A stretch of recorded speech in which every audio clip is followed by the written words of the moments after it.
Hello, it's Dr. Rhonda Johnson. Today is Wednesday, May 18th, 2022. Today I'm discussing how COVID infection can cause reduced brain size in adults. Now I want to say that this study that I'm about to reference was on adults. I don't know if this is a similar finding in children.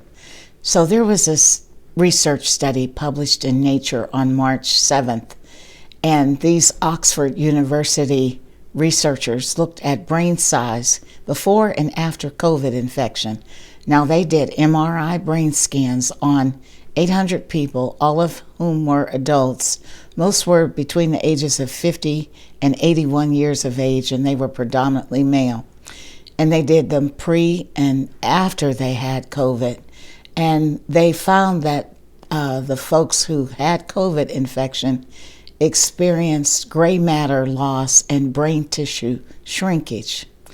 Also, they noted a greater decline in the ability to perform complex tasks on cognitive testing. Now, what was so important about this study is that the brain shrinkage occurred in people who had mild or asymptomatic COVID, not just the folks who had been seriously ill in the ICU. Now, I want to note that this study was done before the vaccines became available and before Delta and the Omicron waves. Now, this shrinkage of the brain is equivalent to between 1 to 6 years of normal brain aging, according to those experts. Now, the most affected brain regions included what's called the parahippocampal gyrus, the area that's related to memory in the brain, and the orbital frontal cortex, which is located in the front of the brain and is important for smell and taste. Now, because again, this study was done before the variants of Delta and Omicron and before widespread COVID vaccination was available, it's not known that if vaccination or Delta or Omicron COVID infections would change these outcomes. More studies will need to be done.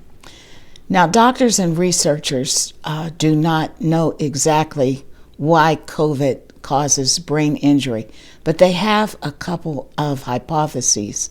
That one, it could be by direct invasion of the brain by the virus through the olfactory mucosa of the nose. Another method could be damage of the brain tissue by either the virus or inflammation or persistence of the viral infection inside the brain.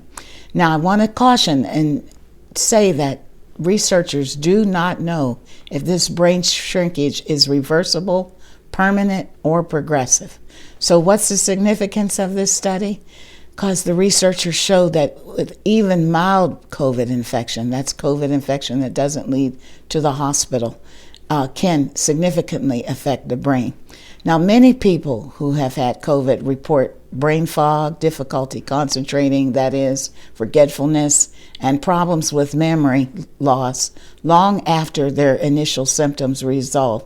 This is what's called long COVID of the brain, and it can last for months after mild infection. It's very common, and depending on what studies you read, can range from anywhere to 10 to more than 50% of the people who catch COVID, even if they have a mild case. So folks, keep your guard up as we go through this next wave. Stay safe, and if you've had COVID, stay connected to your doctor and always take your symptoms seriously. Treatment may vary depending on your symptoms and the severity. And remember, always, your symptoms are real and they're not in your head. That's my message today. As always, my views are my own, and stay safe.